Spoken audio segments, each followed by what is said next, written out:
Okay, so hello everyone, and in today's chess video we are going to learn the knight versus pawn chess endgame. So before we start off, first we need to know the specialty of knight and what is actually the knight.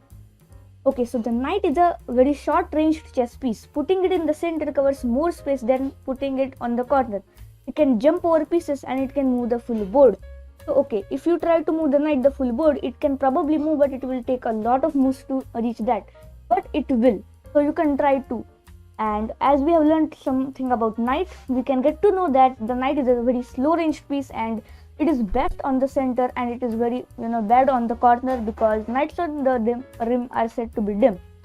Okay, so now we are going to see knight versus pawn endgames, the 5 examples which will probably change your understanding towards this endgame. Okay, so knight and pawn endgames are very complex endgames, so I can't cover them only in one video. I will need a lot of examples to cover them, and probably this is the part 1 of knight and pawn endgames, and part 2 and 3 would be coming up very soon. Or probably I would cover everything in part 2 only, but yeah, surely I would be covering the full endgame, and yeah, you will not be missing on anything. So without wasting any time, let's get started. So example number 1. Okay, so sometimes when the defender's king is trapped in the corner, a knight can also deliver a checkmate. Okay, so you are now playing with the white pieces, and now you need to deliver a checkmate. And first of all, the thing which should come to your mind is that, okay, how can I checkmate with a lone knight?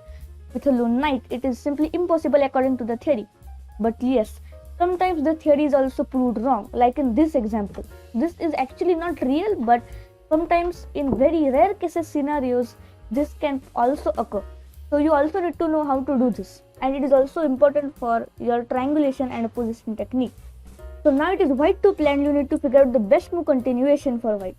I have highlighted the board in arrows so that you can get some hints to solve this problem. Okay, so I hope that you have found the move knight to the f6 square. Now we have king to h1, the only move.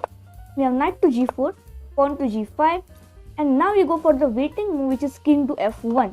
Now your opponent has no option, as all the squares which are possible open for the black king are simply covered by either your knight or either your king.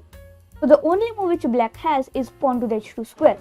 After pawn to the h2 square, we deliver the final nail in the coffin, knight to f2, and it is a brilliant checkmate. If after king to h1 we have pawn to, after knight to g4, if we had pawn to g5, then we again continue with this continuation, and it would be checkmate in the same pattern and in the same way. Okay. So now you have learned that how to checkmate the king in the corner, and I hope that you have also got the topic for today's part of knight and pawn games, which is king in the corner. The part 2 will be consisting of the rook pawn, and the part 3 would be consisting of the king in the center and more advanced and complex concepts, and also some of the recaps. So now we come on to example number 2. This is sort of the same example, but only with a slight difference. Over here it is black to move, and black plays the move king to the h1 square. Now you simply can't follow the same technique of knight to f6, knight to g4, king to f1 and knight to f2 mate. Because now when you will play knight to f2, the king will always be on the h2 square, and it is going to be a stalemate. So to avoid that, you have a very interesting technique which you must learn in order to master the knight and pawn game. Knight to f6, and we continue on with the same move sequence, but now after pawn to the g5 square, knight to f2 isn't anymore possible because the king can simply move away, and it is simply going to be a draw because of threefold repetition, which you really don't want to happen. So now we play the move king to the f2 square.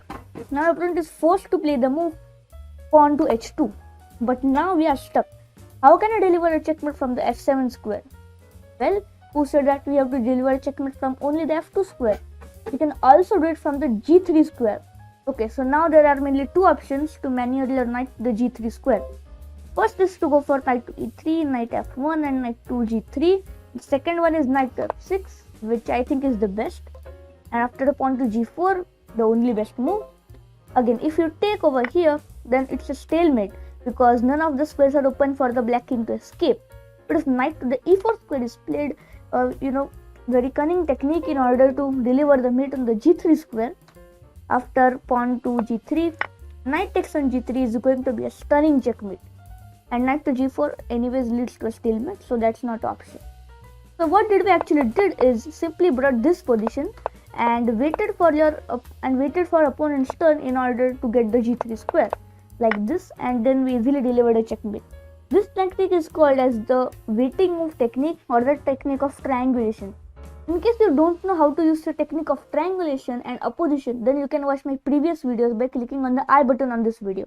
I will also leave a link to it in the description box of this video so that you can check it out. And yes, learning this technique is extremely important, not only for this endgame but also for bishop, pawn, rook and all sorts of endgames which occur in chess.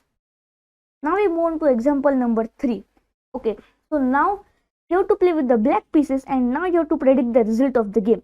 I would like to give you 60 seconds to think about the answer. Yeah, you might think that there might less, but actually for this position there are a lot. So take your time and think about the answer.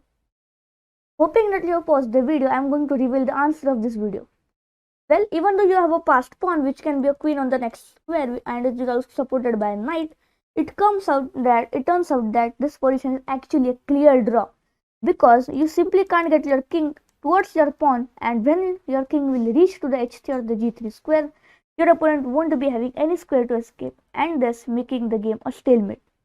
So even if you don't believe in me, if you try to move on, then you will probably try to come to the g3 square, but realizing on it doesn't happen, you will probably come back and come on to the h3 square, but after playing king to h3, you might realize that this is a big stalemate as all the squares are covered by your pieces or either the pawn, and the king simply can't escape and it is going to be a stalemate. So why this was a stalemate in the first place? It happened because the king wasn't able to get in the ahead of the passed pawn. So if the king is able to get ahead of the passed pawn and defend the passed pawn, then you can use your knight as a savior to deliver a checkmate, or protect the queening square in order to make a new queen or deliver a checkmate. This is is simply in your hands, because this position has surely occurred because black simply kept pushing his pawn ahead and simply didn't care about the ending position. So if you don't want that to happen, then you must watch this example #4.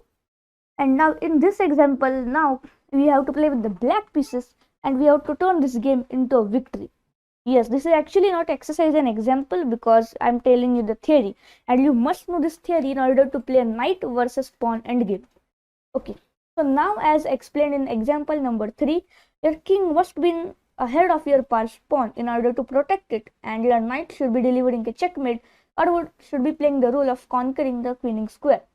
Okay, so now after king to f5, we have brought our king kind of given a position to our opponent's king.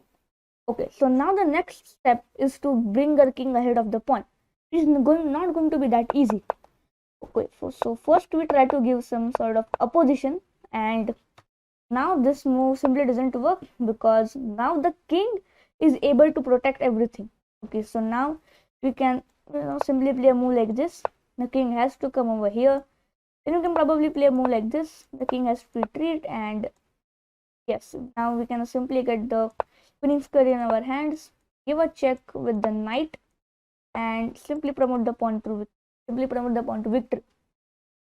After king to e2, we continue with our plan. King to f4, giving opposition, bringing the knight ahead, and now comes the key moment. How will you defend your pawn? Most of you would play the move king to g4, but actually this move literally draws the game. Your opponent can simply go for moves like this, and you will still need to figure out that how to continue in from here. Well, the best move from this position is to go for knight to the f2 square, covering the queening square and also defending the pawn. The king must retreat, and we reach the position which we had reached before. Now we promote our pawn, and now we can continue on to easily win and continue the game from this position. So what did we learn from this theory? We learned that if we have a pawn extra knight and pawn end games, and your opponent has only a lone king to defend, then the best weapon for you is your king and your knight, and also of course your pawn. Place your king in front of your pawn and at least try to give some sort of opposition. Protect the queening square with your knight and also defend the pawn with your knight, and then the king will act as a hero, and the knight would be act as a supporter for the hero, and of course the pawn is going to be probably someone, a young superstar of the movie. And yeah, just a small recap what we did. Gave a position over here, advanced our pawn. The critical moment was here when we played knight to f2, protecting the queening square, and after that it is just a matter of technique, that how to win with a queen. Okay, so now we come on to example number 5. Now this is a very tricky example, and again you have to predict the result of the match, that is this going to be a draw, win or loss for any of the sides. So comment your answers down below, or you can simply take a notepad and note them down, and we'll give you 1 minute to think about the answer. So yes, I hope that you have paused the video and you have found the answer, that this game is actually a dead draw, because your opponent's king is simply going to stay on the h1 and g1 squares in order to protect the pawn, and you simply can't move the king out of that. If you bring your king closer, it's going to be a stalemate, and if you bring your knight closer, it's again going to be a stalemate.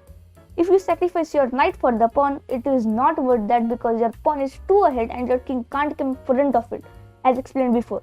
And even though it could come, it is a rook pawn, so simply no advantage.